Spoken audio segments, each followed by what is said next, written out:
자동차 위에 한 여자가 엎드려 있는데, 그런데 그 여자가 갑자기 고개를 치켜들며 저를 노려보는 거예요. 도망쳐야 돼. 하지만 두 다리는 꿈쩍도 하질 않고 어느새 내 몸을 덮쳐오는 여자. 살려주세요. 고등학교 1학년 무더운 여름날. 페이지를 다 피고 오늘은 저 신경계에 대해서 공부해 갓 전학을 온 저는 친구들과 친해지느라 정신없이 지내고 있었죠. 전치신경과 말초신경으로 나눠져요. 근데 저 자리는 누구지? 며칠이 지나도 맨 뒷줄에 한 책상이 항상 비어 있는 거예요. 친구들 말로는 아파서 학교에 자주 못 나오는 애라고 했어요. 네. 그럴 수 있지. 그러다가 한 달 만에 그 주인공이 나타났는데 한 달 만에?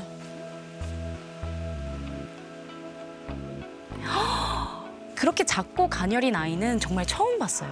이름은 이은서. 얼굴이 창백할 정도로 새하얗고 툭 치면 쓰러질 것 같았죠. 그런데 하루 종일 한마디도 없던 은서가 갑자기 저 오늘 우리 집에 놀러 올래?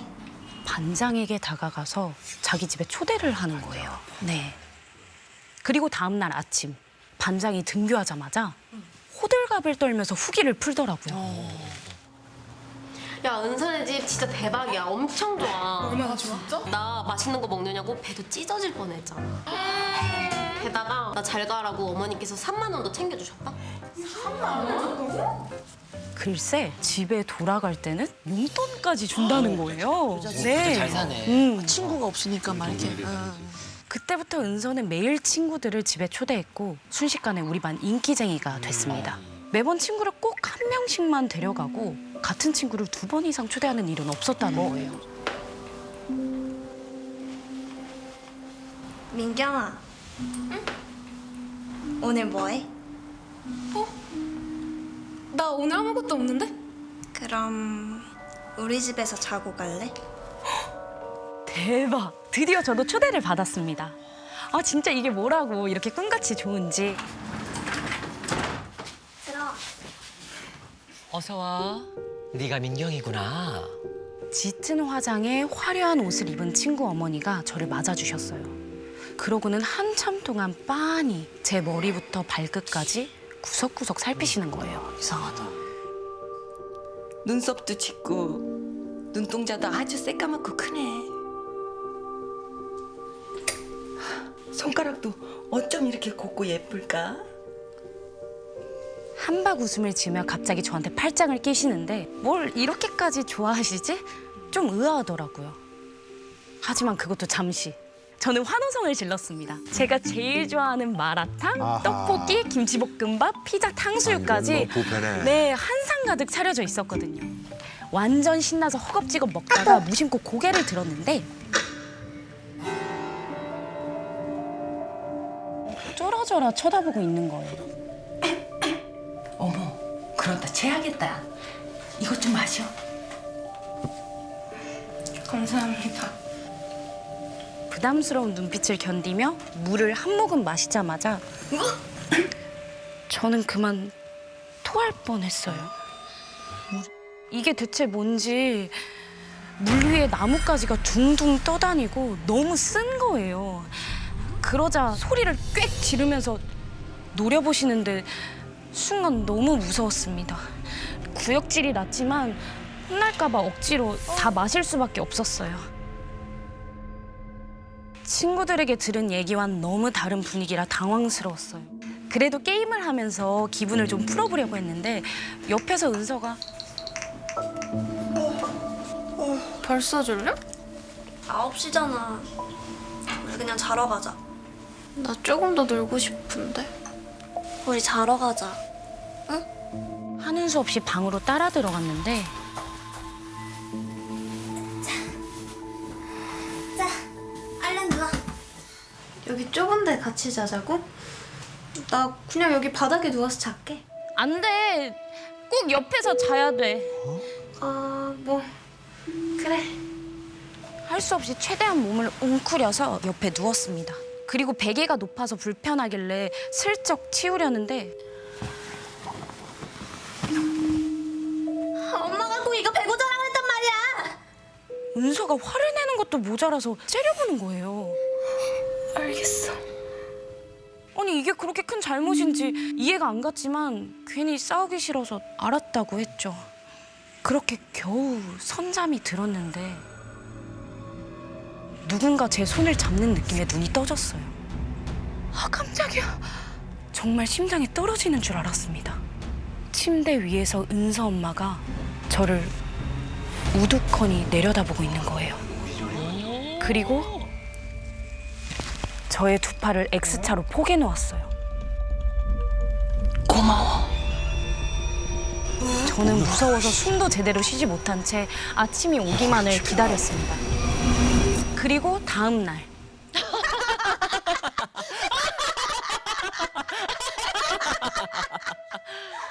쩌렁쩌렁한 웃음소리에 정신을 차렸어요. 민경아, 잘 잤어? 한 번도 들어본 적 없는 쾌활한 목소리로 인사를 건네는 은서.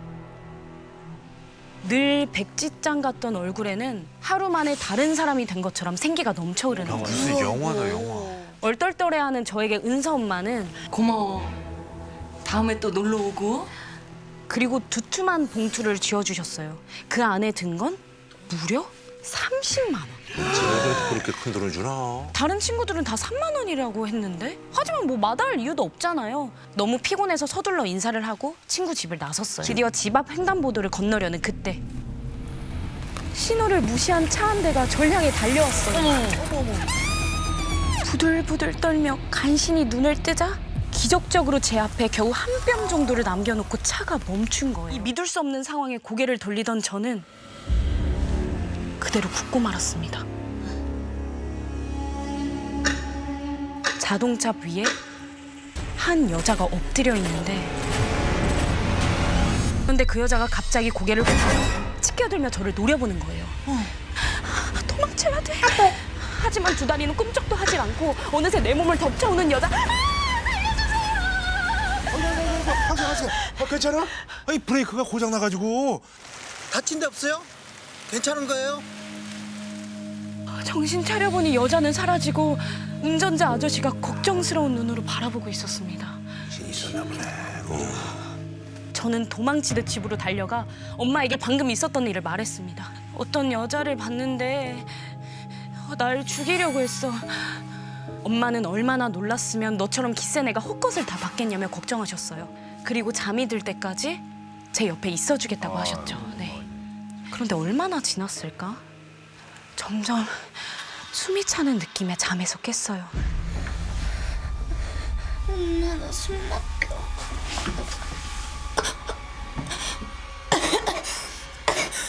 간신히 고개를 들었는데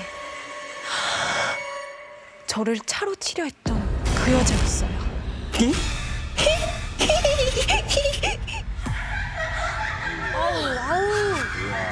아우, 재밌어 죽겠다는 얼굴로. 이제 되네?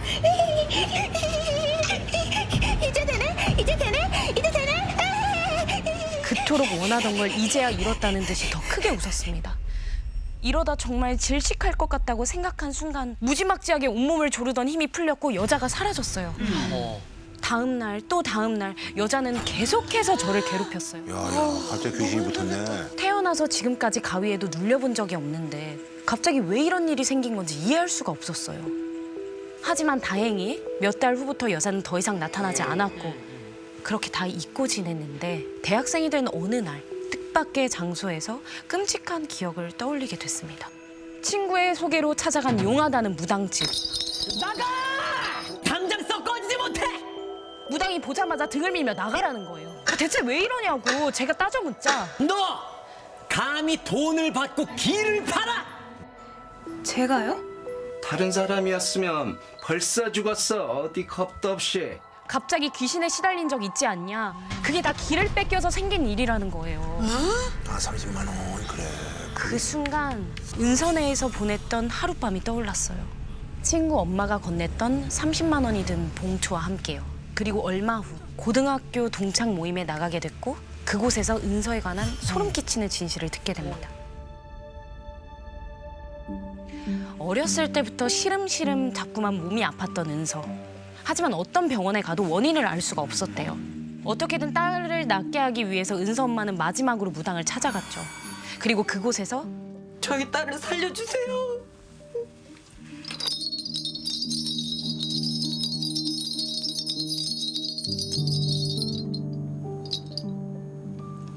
주변에 기센 애가 하나 있어.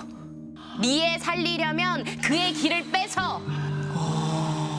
그때부터 우리 반 친구들은 한 명씩 집으로 데려갔고 면접 본 거야. 무당이 말했던 기센애가 바로 저였던 겁니다. 오 소름 끼쳤다. 씨. 억지로 같이 눕게 했던 좁은 침대와 베개. 베개 그래 높았잖아. 그 안에는 길을 빼앗는 부적이 숨겨져 있었고요. 함께 잠이 든 그날 이후 저의 길을 얻고 몰라보게 건강해진 은서. 저 웃고 있었잖아. 그와 반대로 길을 뺏기고 목숨을 잃을 뻔한 저. 은서와 엄마는 저에게 미안해했을까요? 아니면 그 귀신처럼 소름 끼치게 웃으며 기뻐했을까요?